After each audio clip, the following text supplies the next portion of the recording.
ಅಣ್ಣ ಕೇಳಿಸ್ತಿಲ್ವಣ್ಣ? ಅಣ್ಣ ಕೇಳಿಸ್ತಿಲ್ವಾ? ಹಲೋ. ಅದೇ ಅದೇ ನಿಮ್ದೇನು ಆಡಿಯೋ ಒಂದು ವೈರಲ್ ಆಗ್ತಾ ಇದೆ. ಇಲ್ಲ ಸರ್, ಅದೆಲ್ಲ ತಿರುಸಿ ಪರುಸಿ ನನ್ನ ಮಗ ಏನೇನೋ ಮಾಡಿಬಿಟ್ಟಿದ್ದಾನೆ. ಅದನ್ನೇ ಇವಾಗ ಕೂತ್ಕೊಂಡು ಹೇಳ್ದೆ ನಾನೀಗ.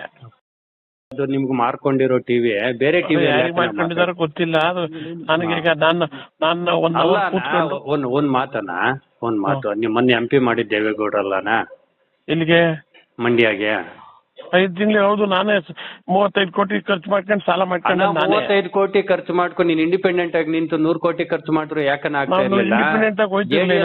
ಅಲ್ಲ JDS ಸಿಂಬಲ್ ಮೇಲೆ ನೀನ್ MP ಆಗಿದ್ದಾನ? ಕೇಳಿ ಒಂದ್ ನಿಮಿಷ ಬಿಡು. ಈಗ ಕೇಳಿಲ್ಲಿ ಇರ್ಲಿ, ಅದ್ ಏನಾದ್ರೂ ಇರ್ಲಿ ಅಣ್ಣ, ದೇವೇಗೌಡರು ಸಾವು ಬಯಸುವಷ್ಟು ದೇವರಣ್ಣ ಹಂಗೆ ಹೇಳಿಲ್ಲ ಬಿಡುಗರು. ನೀನ್ ಸುಮ್ನೆ ನಿಮ್ ತಾಯಿ ಅಣ್ಣ ಅನ್ನಿಲ್ವನ? ಕೇಳೇ ಇಲ್ಲಿ ನಾನು ಹೇಳದ್ ಕೇಳ್ಕೊ, ದೇವರನ್ನ ಹೇಳ್ತೀನಿ. ಗೌರವ ಕೊಡ್ತಾ ಇದ್ದೀನಿ. ಅದಕ್ಕೋಸ್ಕರಲೇ ನಾನು ನಿನ್ಗೆ ಅದ್ರ ಇನ್ನಾದ್ರೂ ಆಗಿದ್ರೆ ಫೋನ್ ಕಟ್ ಮಾಡ್ತಿದ್ದೆ. ಕಾರ್ತಿಕ್ ಅಂತಲೇ ಮಾತಾಡ್ತಾ ಇದ್ದೀನಿ, ಕೇಳ್ಕೊ. ಕೇಳಿ ಮಾತಾಡುವಾಗ ಅವನು ನನ್ನನ್ನು ಏನೇನೋ ಬಾಯಿ ಬಿಚ್ಚಿಟ. ಅವೆಲ್ಲ ಅವ್ನು ನನ್ನ ಮಗ ನಮಗೆ ರೆಕಾರ್ಡ್ ಮಾಡಿಲ್ಲ. ನೀವು ಬಿಡ್ರ ನಾವೆಲ್ಲ ನಾವು ಹಂಗೆಲ್ಲ ಮಾಡಿಲ್ವಲ್ಲ. ಈಗ ಒಂದ್ ತಿಳ್ಕೊ ಕಾರ್ತಿಕ್, ಕೇಳಿಲ್ಲ, ಅವನ್ನ ಭೇಟಿ ಮಾಡಿರೋದೇ ನಾನು 29ನೇ ತಾರೀಕು. 29ನೇ ತಾರೀಕಿನ ಮುಂಚೆ ಎಲ್ಲ ಪೆನ್ ಡ್ರೈವ್ ಎಲ್ಲ ಹಂಚಾಗಿರ್ಲಿಲ್ವಾ? ನೀವು JDS ವಿರುದ್ಧ ಮಾತಾಡಿ ನಿಮ್ ಮೇಲೆ ಒಂದ್ ಗೌರವ ಇತ್ತು. ದೇವೇಗೌಡರು ಸಾವು ಬಯಸಿದಿರಲ್ಲ, ದೇವ್ರು ಒಳ್ಳೇದ್ ಮಾಡಲ್ಲ. ಸತ್ಯ ಹೇಳ್ತಾ ಇದ್ದೀನಿ, ದೇವೇಗೌಡರೆಲ್ಲ ಸೂಸೈಡ್ ಮಾಡ್ಕೊಳ್ಳಿ, ನೀವು ಸೂಸೈಡ್ ಮಾಡ್ಕೊಂತೀರಿ. ಕೇಳಿಲ್ಲ, ಒಂದ್ ನಿಮಿಷ ಹೇಳ್ತಾ ಇದ್ದೀನಿ, ನೀವು ಸೂಸೈಡ್ ಮಾಡ್ಕೊಂತೀರಿ. ಸ್ವಲ್ಪ ಕಾರ್ತಿಕ್ ಕೇಳ್ಕೊ ಇಲ್ಲಿ. ನಾನು ದೇವೇಗೌಡ್ರನ್ನ ಸೂಸೈಡ್ ಮಾಡ್ಕೊಳ್ಳೋ ಮಟ್ಟಕ್ಕೆ ತತ್ತಾರೆ ಇವರೆಲ್ಲವ, ಮಾಡಿಬಿಟ್ರು ಇವರೆಲ್ಲವ. ಇಂಥ ಮಾತಂದಿಲ್ಲ, ದೇವೇಗೌಡರು ಇನ್ನೂ ಸೂಸೈಡ್ ಮಾಡ್ಕೊಂಡಿಲ್ವಲ್ಲ. ಅದನ್ನೇ ಈಗ ನಾನು ಸ್ಪಷ್ಟೀಕರಣ ಕೊಟ್ಟೆ.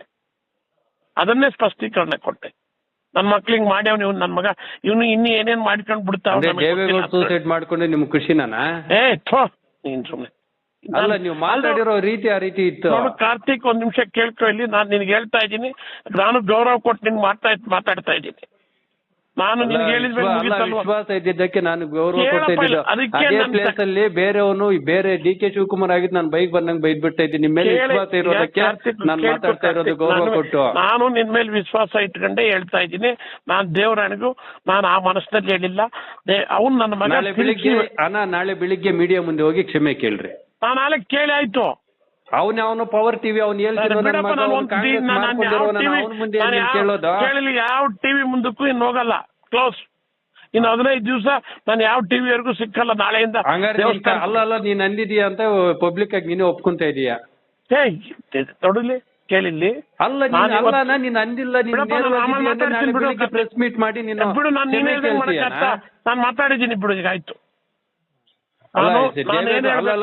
ನಾನೊಂದ್ ಮಾತು ಹೇಳ್ತಾ ಇದ್ದೀನಿ, ದೇವೇಗೌಡ ನಾನು ಇವತ್ತು ಏನ್ ಹೇಳಿದ್ದೀನೋ ಅದನ್ನ ಹೇಳಿದ್ದೀನಿ. ನಾನು ಹೇಳಿರೋದಕ್ಕೆ ನಾನು ಕ್ಲಿಯರ್ ಮಾಡಿದ್ದೀನಿ. ನಾನು ಆತರ ಹೇಳಿಲ್ಲ. ಕರೆಕ್ಟ್ ಆಗಿ ಹೇಳ. ಪವರ್ ಟಿವಿ DK ಶಿವಕುಮಾರ್ ಮಾರ್ಕೊಂಡಿದ್ದಾನೆ ಇಲ್ವಾ? ಗೊತ್ತಿಲ್ಲ, ನನಗದು ಗೊತ್ತಿಲ್ಲ. ಗೊತ್ತಿಲ್ಲ, ಯಾರ್ಯಾರು ಮಾರ್ಕೊಂಡವ್ರು ಗೊತ್ತಿಲ್ಲ ಅವೆಲ್ಲ. ಅದಕ್ಕೋಸ್ಕರಲೇ ನಾನು ಇವ್ ಯಾವ್ದು ಮಾತಾಡಲ್ಲ. ಅದು ನೀನು ರೆಕಾರ್ಡ್ ಮಾಡ್ಕೊಂಡು ನಳಿಕೆ DK ಮಾಡ್ಕೊಂಡವ್ರು ಎಂತಂತ ಒಪ್ಕೊಂಡ್ರೆ ನಾನೇನ್ ಹೇಳೋದು ಅದಕ್ಕೆ? ರೆಕಾರ್ಡ್ ಮಾಡ್ಕೊಳ್ಳೋದು ಅದೆಲ್ಲ ಆತ್ಮಸಾಕ್ಷಿ ಅನ್ನೋದಿರ್ಬೇಕು. ಬೆಳಗ್ಗೆ ಮಾತಾಡ್ತೀನಿ. ಆತ್ಮಸಾಕ್ಷಿ ಅನ್ನೋದಿರ್ಬೇಕು. ಆಯ್ತು.